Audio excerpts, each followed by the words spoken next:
What figure you want to review?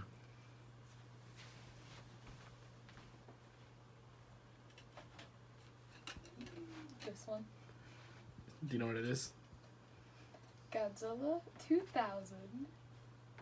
A yellow one. What is it? Godzilla 2000. Theater exclusive. Movie Monster Series. That's what it is. It says on tag. Just the Movie Monster series? Godzilla 2000 yellow. This is the Movie Monster series, Godzilla 2000. Thank you, theater.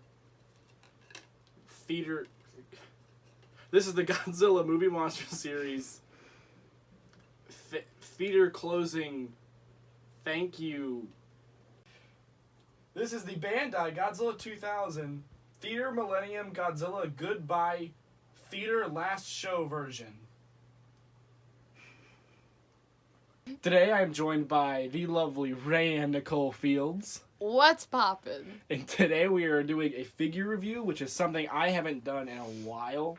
So I thought, let's review a figure.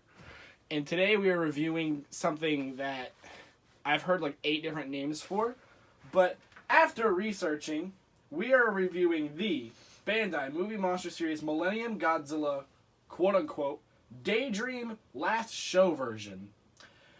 This figure was released due to the fact that Toho's daily cinema theater was closing. It's very upsetting. It was open since 1933. That's about all I know about it. It was a special event. They played Godzilla vs. Mechagodzilla in 93. Had a few special guests. But the main thing is it came with this gorgeous figure. It was limited to 1,000 entire pieces. And I actually ended up with 2. I was going to sell one to Louis Duran, but things fell through. So I ended up selling it to a man named Mike Ross. And if you don't know who Mike Ross is, then you're missing out. So now I'm going to describe the paint job, and it doesn't have much of a paint job because it is translucent orange/yellow vinyl, and I think it looks pretty nice myself. Now, there was a figure released before this of the 95 mold with, I think it's the same color vinyl, except that one has glitter. This one does not have glitter. It's just a dark orange, and it's translucent, and that's about it. This figure's mold was also the same one as the Movie Monster Series Godzilla 2000 re-release, which was based off of the 50th Anniversary Memorial Box Godzilla 2000. So this one is smaller than the other Toho Kaiju figures, which some people prefer the small one and some people prefer the big one. I personally don't care because I have them both and I think they're both lovely in their own right. For articulation, we have 4 points. We got these arms, and we got these legs, The legs could technically move 360 if you wanted them to, but I think you'd be stupid if you tried it. And the arms are on more of a swivel, like on this mold, rather than something that can go 360. I don't know why people always point out how they can go 360, because when is Godzilla's leg ever going to be up here? I think that's stupid. Why would his arms be back here and dislocating his shoulders? It doesn't make sense to me. It's a new Godzilla movie. It's the new Godzilla. It's the new Godzilla? It's the new Godzilla. Alright, so the tail does not have any articulation because it's got a glue seal. Alright, now this figure is in the 6-inch scale, so it scales well with any of your other Bandai figures. Here it is with the Bandai DX Godzilla 2002. Bandai 8-inch Orga. Movie Monster Series Godzilla X Evangelion Kiryu. Here he is scaled with a few of the other Godzilla 2000s by Bandai. Lastly, here he is scaled with the X Plus 30cm Godzilla 2000. There you go. I did. My first impressions with this figure was that it was probably not going to be as cool as I thought it was going to be, but I did know that in the future this is going to be a really rare and hard to acquire piece.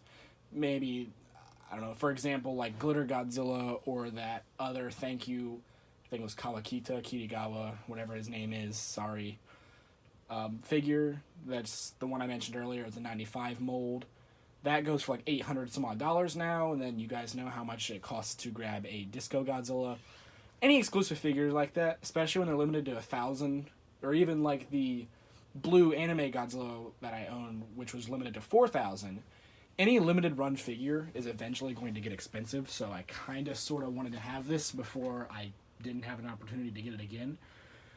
And at the theater, it was $25, but of course, I wasn't going to get it for $25, so I made a Tenzo account and was able to utilize Yahoo Japan, and I think before fees it was like $56, and then afterwards to get it shipped over here after, you know, customs, whatnot, I think I paid a little under $100.